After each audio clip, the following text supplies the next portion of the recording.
नंदिकेश्वर कहते हैं, तदनंतर वे दोनों ब्रह्मा और विष्णु भगवान शंकर को प्रणाम करके दोनों हाथ जोड़कर उनके दाएं और बाएं भाग में चुपचाप खड़े हो गए। फिर उन्होंने वहां साक्षात प्रकट पूजनीय महादेव को श्रेष्ठ आसन पर स्थापित करके पवित्र पुरुष वस्तुओं द्वारा उनका पूजन किया।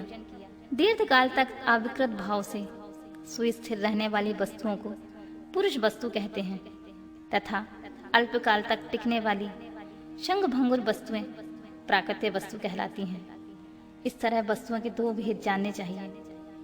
किन पुरुष वस्तुओं से उन्होंने भगवान शिव का पूजन किया यह बताया जाता है।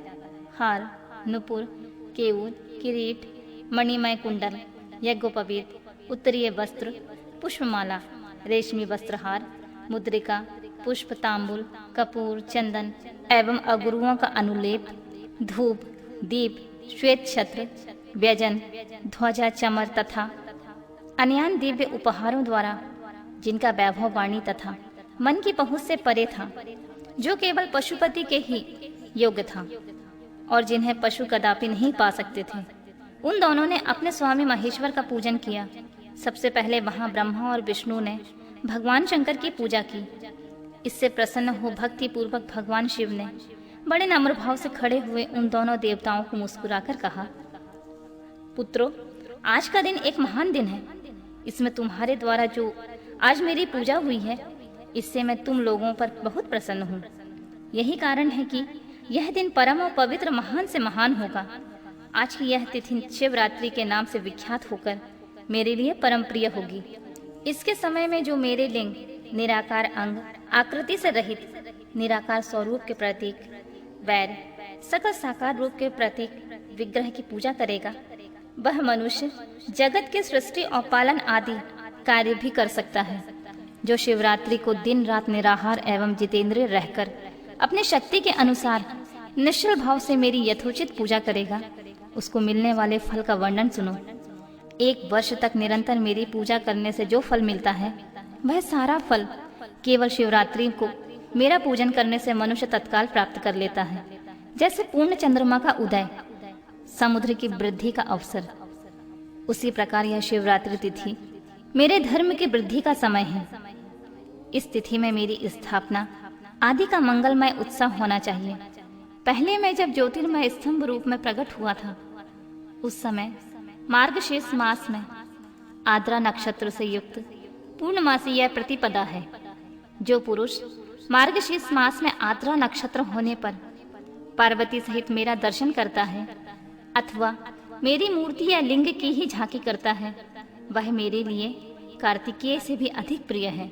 उस शुभ दिन को मेरे दर्शन मात्र से पूरा फल प्राप्त होता है। यदि दर्शन के साथ साथ मेरा पूजन भी किया जाए तो इतना अधिक फल प्राप्त होता है कि उसका वाणी द्वारा वर्णन नहीं हो सकता है। वहां पर मैं लिंग रूप में प्रकट होकर बहुत बड़ा हो गया हूँ। अतः उस लिंग के कारण इस भूतल लिंग स्थान के नाम से प्रसिद्ध हुआ हूँ। जगत के लोग इसका दर्शन और पूजन कर सकें, इसके लिए यह अनादि और अनंत ज्योति स्तंभ अथवा ज्योतिर्मय लिंग अत्यंत छोटा हो जाएगा। यह लिंग सब प्रकार के भोग सुलभ कराने वाला तथा भोग और मोक्ष का एकमात्र साधन है। इसका दर्शन, स्पर्श और ध्यान किया जाए तो यह प्राणियों के जन्म और मृत्यु के कष्ट से छुड़ाने वाला है। अग्नि के पहाड़ जैसा जो यह शिवलिंग यहाँ प्रकट हुआ है, इसके कारण यह स्थान अरुणाचल नाम से प्रसिद्ध होगा। यहाँ अनेक प्रकार के बड़े बड़े तीर्थ प्रकट होंगे। इस स्थान में निवास करने या मरने से जीवों का मोक्ष तक हो जाएगा। महादेव ने कहा, साकार और निराकार मेरे 2 रूप हैं, किसी दूसरे के ऐसे रूप नहीं हैं। पहले मैं स्तंभ रूप में प्रकट हुआ, फिर अपने साक्षात रूप से। ब्रह्म भाव मेरा निराकार रूप है और महेश्वर भाव साकार रूप है।